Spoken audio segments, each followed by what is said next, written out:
sister-in-law called the cops on me, so I refused to babysit her kids, and now her life is falling apart. For 3 years, my sister-in-law, Michelle, and I had the perfect babysitting arrangement. We started it during the pandemic when everyone's childcare fell apart. She'd watch my 7-year-old twins 3 days a week. I'd take her 2 kids the other days. No money changed hands, just family helping family. It saved us both thousands in daycare costs and worked flawlessly for years. Then, Michelle completely lost her mind over something incredibly stupid. Last month, I couldn't take her kids because my son spiked a 102-degree fever. I texted her at 7 a.m. with plenty of notice, explaining the situation and apologizing. She absolutely flipped out, started ranting about how I was unreliable and selfish for leaving her hanging, accused me of making excuses and not caring about her work schedule. I was shocked. In 3 years, this was maybe the 3rd cancellation, always for legitimate reasons. I tried explaining my kid was literally burning up with fever, but she wasn't hearing it. Fine, whatever. I figured she'd cool off like adults do after a day or 2. The following Tuesday, I dropped my twins at her place like I'd done hundreds of times before. Michelle answered the door, smiled, even waved from the window as I drove away. Everything seemed completely normal.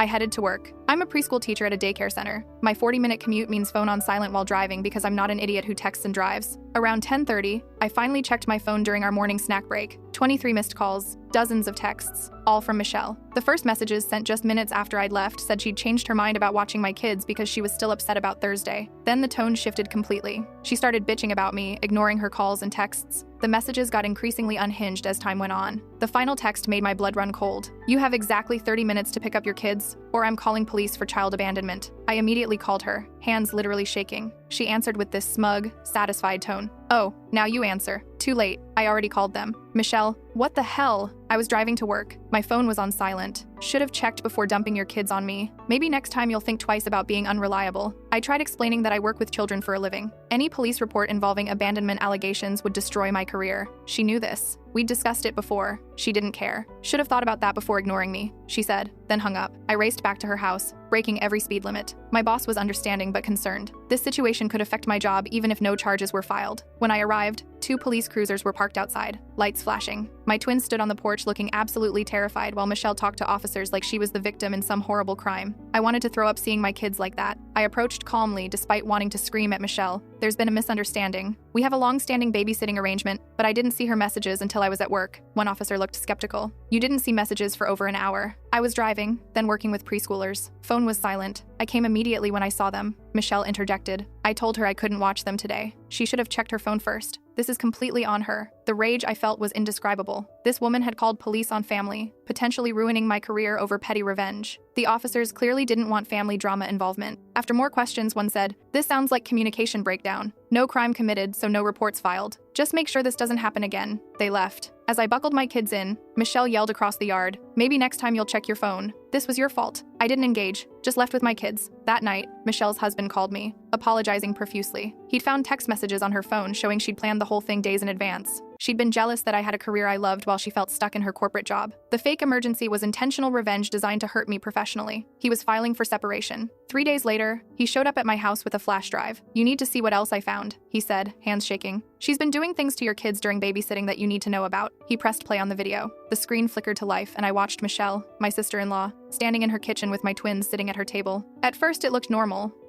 just kids at a table during lunch. But then I noticed the timestamp, 12:47 p.m. Michelle was eating a sandwich, taking big bites while my daughter asked, "Aunt Michelle, when can we eat? We're hungry." Michelle didn't even look at her, just kept chewing. "You can eat when I say you can eat," she said with her mouth full. "Maybe if your mom wasn't such a pain in my ass, I'd feed you sooner." My son, bless his heart, tried again. "But Aunt Michelle, you said we could have lunch at noon. It's almost 1 o'clock. I watched Michelle slam her hand on the table so hard both kids jumped. "Did I ask for your opinion?" "No. So shut up and sit there until I'm done with my lunch." She took another bite of her sandwich, staring right at them while they sat there with empty plates. Michelle's husband fast-forwarded to another clip. This one showed my twins in what looked like her bathroom. The lights were off, and I could hear them crying softly in the dark. Michelle's voice came through the door. "This is what happens when you don't listen. Maybe next time you'll remember to put your shoes in the basket like I told you." My daughter's small voice, shaking with fear, said, "We're sorry, Aunt Michelle. Please let us out. We don't like the dark." "Too bad," Michelle said, and I heard her footsteps walking away. I couldn't breathe. My hands were literally trembling as I held the edge of my kitchen counter. "How long?" I managed to ask. "How long were they in there?" "Just," Michelle's husband looked at the screen.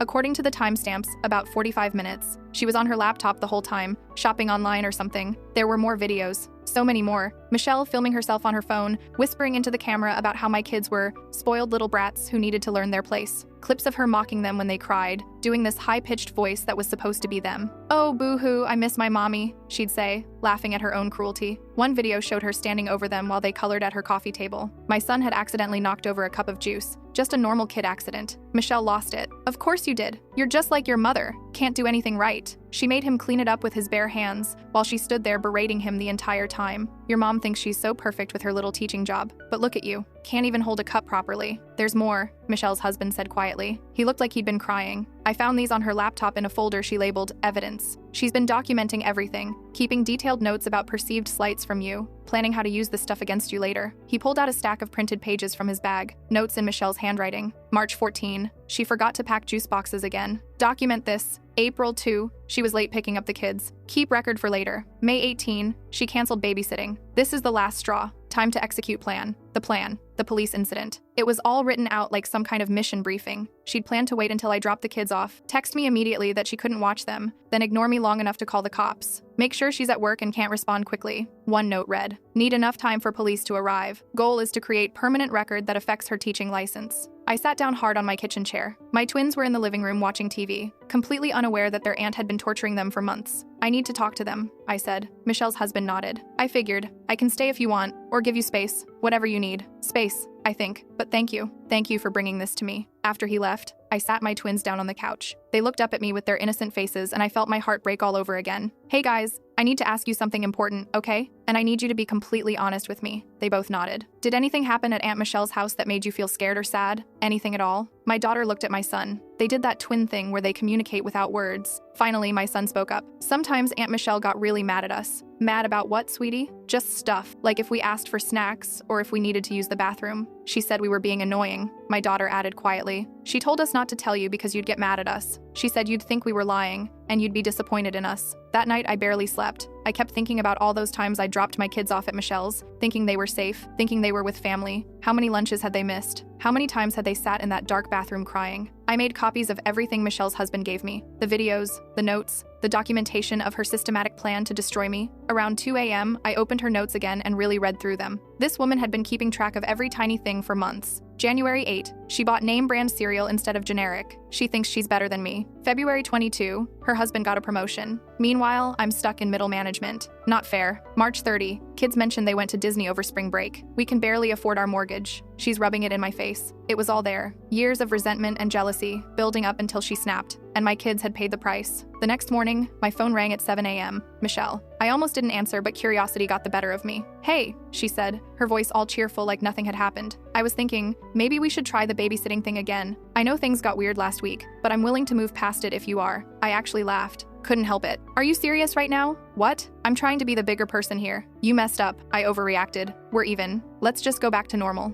"Michelle, it's never happening again. We're done. Don't contact me. Don't come near my kids. We're finished." There was a pause. Then her voice changed, got all cold and nasty. "Fine, but you should know I've been documenting every little thing wrong with how you raise those kids. I'll make sure everyone at that precious daycare of yours knows what kind of mother you really are. Do whatever you want, Michelle. I'm not scared of you anymore." She hung up. Within an hour, "Way," she called back. Then again, then started texting. "You're making a huge mistake. You need me more than you know. Good luck finding someone else to put up with your brats." I blocked her number. Monday morning, I went into work early and asked my boss if I could speak with her privately. I told her everything, showed her the videos, the notes, the evidence of Michelle's revenge plan. My boss, this amazing woman named Diane who'd been running the center for 15 years, watched everything with this look of horror on her face. "Oh honey," she said when the last video finished. "I'm so sorry. Those poor babies. I wanted you to know before Michelle tries anything," I explained. "She threatened to tell people here that I'm a bad mother, make up stories, whatever she can to hurt me." Diane nodded slowly. "I appreciate you coming to me with this. I'm going to document everything you've shown me. If Michelle tries to contact this center or spread false information, we'll handle it appropriately. Your job is not in danger. I want you to know that. We've worked together for 6 years and I know the kind of person you are." The relief I felt was overwhelming. "Thank you. Thank you so much." "Have you thought about going to the police?" she asked. I shook my head. Michelle's husband is leaving her and taking their kids. He doesn't want to involve authorities because he's worried it'll complicate custody. I'm just trying to protect my family and move on. 2 days later, Diane called me into her office. "Michelle called here this morning," she said, and my stomach dropped. "She what?" She called and asked to speak with me. said she had concerns about one of our teachers that she felt needed to be addressed for the safety of the children. Diane's face was stone cold. I told her that we'd already been made aware of the situation, that we have all the documentation we need, and that if she continues to make false reports about our staff, there could be serious consequences. She hung up pretty quickly after that. I felt my legs go weak. Thank you, Diane. Seriously. She's not going to stop, you know, Diane said gently. People like this, when they're backed into a corner, they double down. You need to be prepared for that. She was right. That evening,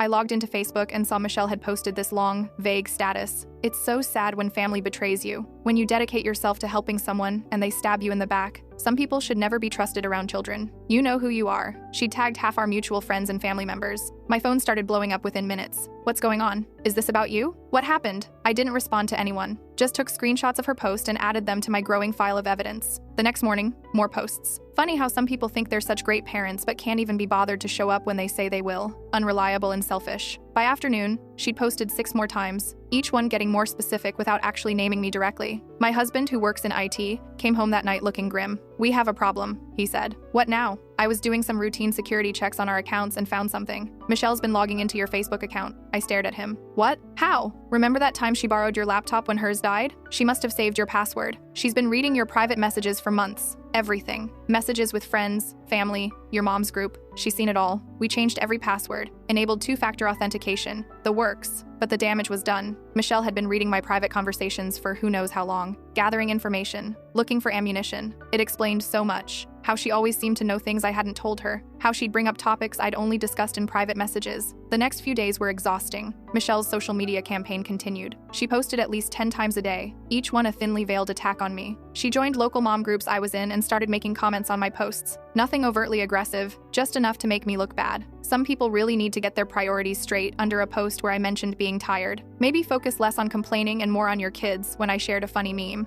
Other moms started noticing. A few reached out privately asking if I was okay, if something was going on with Michelle. I told a couple of close friends the truth, showed them evidence. They were horrified. This woman is unhinged, one said. You need to protect yourself. Michelle's husband called me again. My mom saw her posts, he said. She called Michelle and told her to take them down immediately. Michelle refused. Told her to mind her own business. What did your mom say? That Michelle isn't welcome at family gatherings anymore until she gets help. Michelle started screaming at her, said the whole family was taking your side, that no one understood what she was going through. He sighed heavily. She's not well. I don't know what else to say. This isn't the woman I married. The breaking point came at school pickup. I was standing with other parents, waiting for the twins to come out, when Michelle showed up. She doesn't even have kids at this school. She just appeared, walking straight up to a group of moms I knew from class parties. I watched as she started talking to them, gesturing animatedly. One mom looked over at me with this shocked expression. Another put her hand over her mouth. Michelle was doing it. She was actually going around to other parents, spreading lies about me. The school secretary, who'd been standing near the door, noticed what was happening. She walked over to Michelle and said something I couldn't hear. Michelle responded, pointing at me. The secretary shook her head firmly and gestured toward the parking lot. Michelle's face went red. She said something else, louder this time. The secretary pulled out her radio and spoke into it. Within seconds, the vice principal came out. He talked to Michelle briefly, then he walked her to the parking lot. She left, but not before shooting me this look of pure hatred. After the kids were in the car, the secretary came over to me. Mrs. Bennett, I documented what happened. Michelle was asked to leave school grounds. If she comes back, we'll need to contact the authorities. That night, 2 of the moms from school called me. Both said the same thing. Michelle had approached them claiming I was neglectful, that I left my kids with anyone who would take them, that there were concerns about my fitness as a parent. We wanted you to know, one mom said, but we also wanted you to know we didn't believe her. She seemed desperate and honestly kind of scary. We blocked her on social media after that. I thanked them and added this to the documentation. The next day, Michelle's husband called sounding panicked. The kids told me they don't want to see their mom anymore, he said. They're scared of her. My son said she's been acting weird, talking to herself, practicing angry speeches in her room. He heard her through the door the night before the police incident, literally rehearsing what she was going to say to you. Jesus, I breathed. I'm taking them to my parents' house 3 towns over, getting them away from her completely. She's spiraling and I don't want them around it. That's probably smart, I agreed. Keep me posted. By the end of the week, anonymous emails started arriving at my daycare center. Someone was sending messages to parents who had kids enrolled, making allegations about inappropriate behavior, safety violations, all kinds of horrible stuff. None of it was true, but Diane had to address it. She sent out a message to all families explaining that the center was aware of a harassment campaign by an outside party, that all allegations had been investigated and found to be completely baseless, and that they'd traced the IP address back to Michelle's home internet. A cease and desist letter was drafted. If this continues, Diane told me, showing me the letter before it was sent, we're prepared to pursue legal action. This has crossed way too many lines. The letter was sent. Michelle didn't stop. She created fake social media accounts and started posting in local parenting groups, continuing to spread lies. But something else was happening too. People were catching on. She'd been posting so much, so frantically, that it was obvious something was wrong with her. Comments on her posts started changing. "Are you okay? This seems like a lot. Maybe take a break from social media?" She deleted those comments and kept posting. Then Michelle lost her job. Michelle's husband told me about it. Apparently, she'd been spending hours at work on social media, posting about me instead of doing her actual job. She'd gotten written up multiple times for being on her phone during meetings, missing deadlines,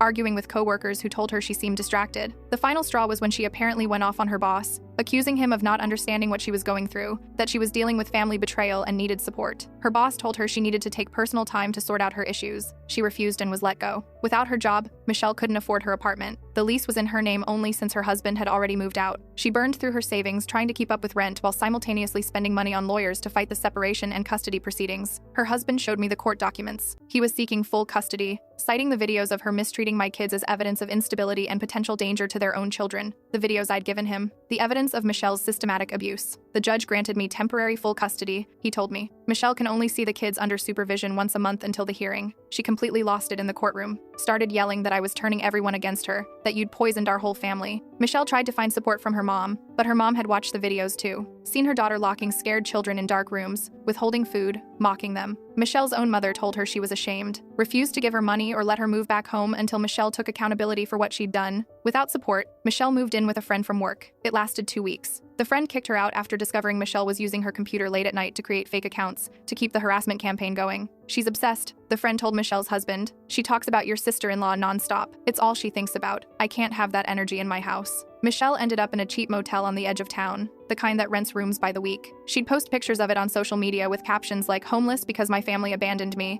and "this is what betrayal looks like." But fewer and fewer people were engaging with her posts. Most had unfollowed or blocked her by then. My twins started having nightmares. They'd wake up crying, saying they heard Aunt Michelle's voice, that she was angry and looking for them. We arranged for counseling through their school. The counselor was amazing, helped them understand that what happened wasn't their fault, that adults are supposed to protect children, not hurt them. Slowly, gradually, they started improving, started smiling more, laughing at silly things, started being kids again. Michelle's supervised visitation with her own kids wasn't going well either. Michelle's husband would get reports from the supervisor about how Michelle spent the entire time complaining about him, about me, about everyone who'd wronged her. She barely engaged with her children, asked them if their dad was being nice, if he said bad things about mommy, if they missed her. The kids would sit there looking uncomfortable, not knowing what to say. After 3 sessions like this, the supervisor recommended reducing visits to once a month. The court agreed. Things got worse before they got better. Michelle, desperate and broke, tried to sell furniture and electronics from the house she'd shared with her husband, stuff that legally belonged to him or was community property. He found out when the items showed up on Facebook Marketplace. He documented everything, added it to the custody case.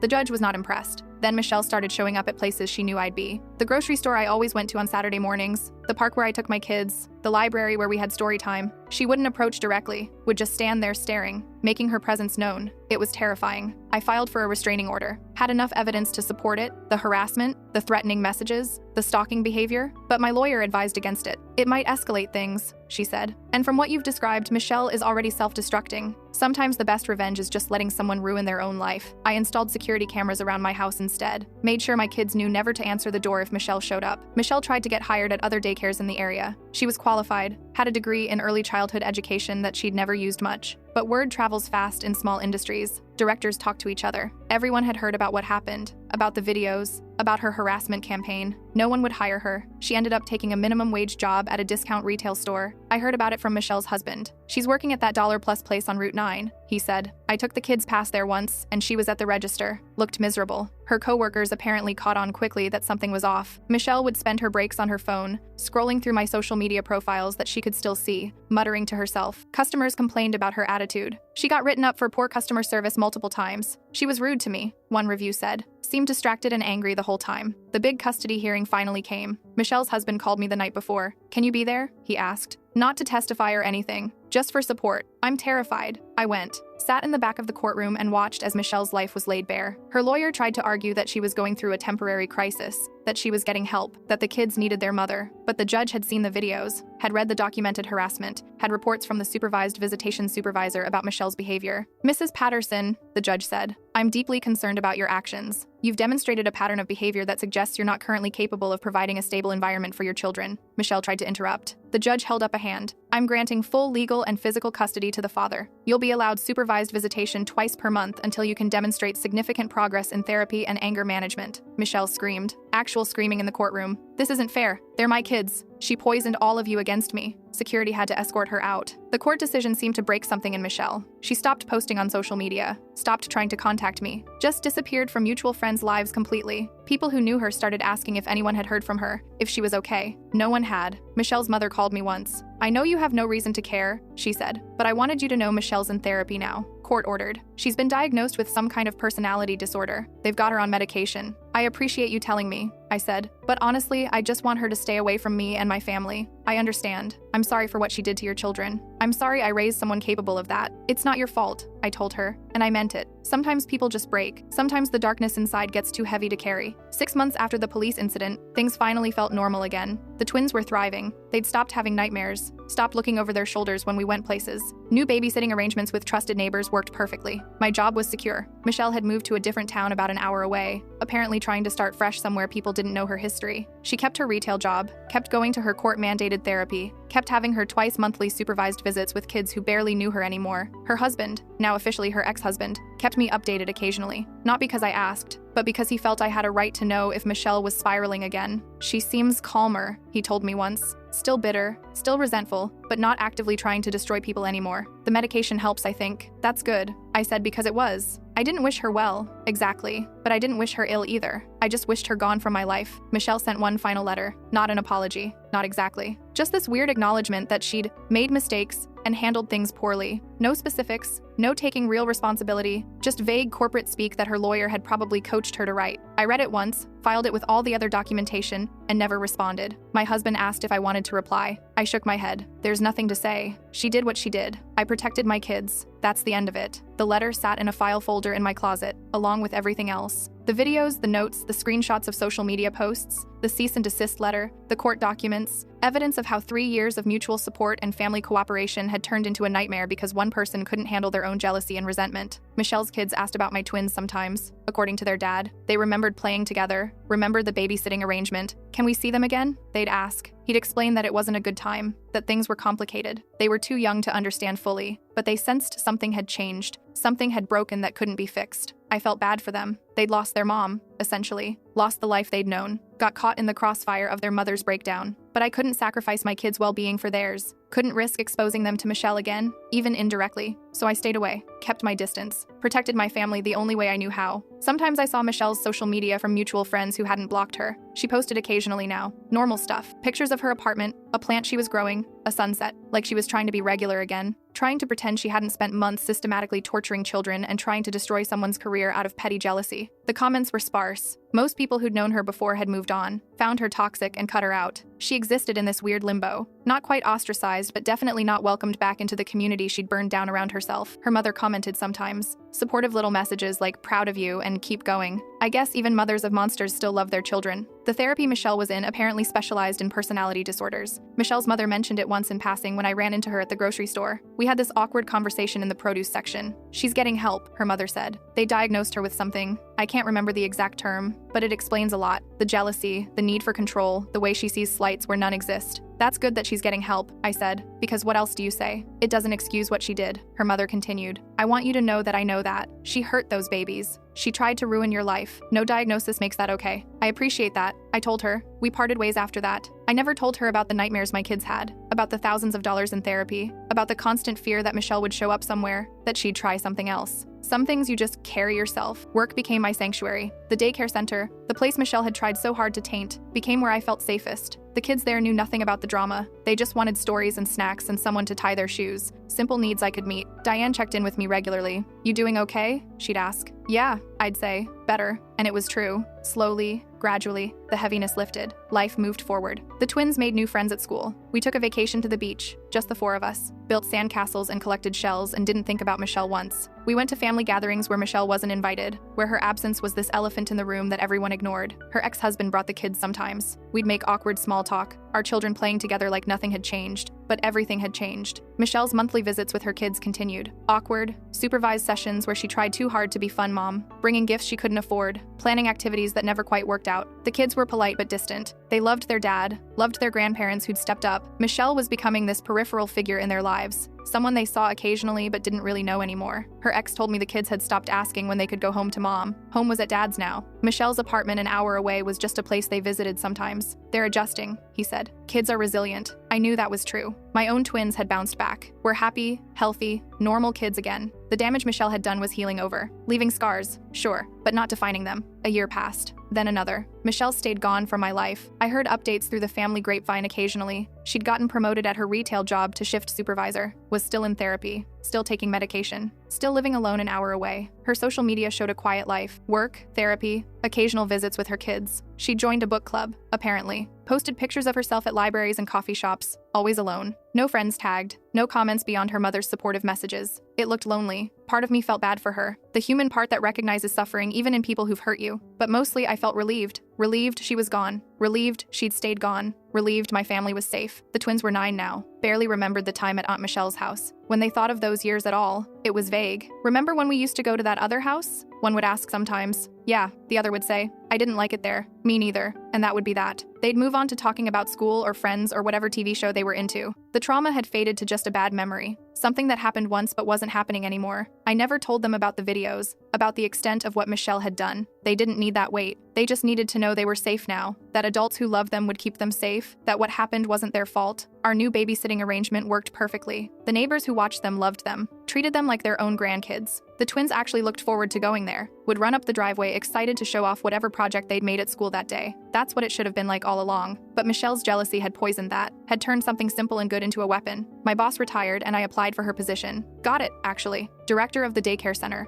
More responsibility, better pay, the chance to build something positive. During my interview, the board president had asked about the incident with Michelle. We're aware there was a situation last year, she'd said. Can you speak to that? I'd been prepared. Had documentation showing how I'd handled it professionally, how I'd protected the center's reputation, how the situation had been entirely external to my job performance. It was a difficult personal situation, I'd explained, but I didn't let it impact my work or our families. I prioritized transparency with you and Diane, documented everything, and handled it as professionally as possible. They'd been impressed. I got the job. That felt like winning. Like proof that Michelle's attempts to destroy my career had failed completely. If anything, how I'd handled the situation had demonstrated leadership qualities the board valued.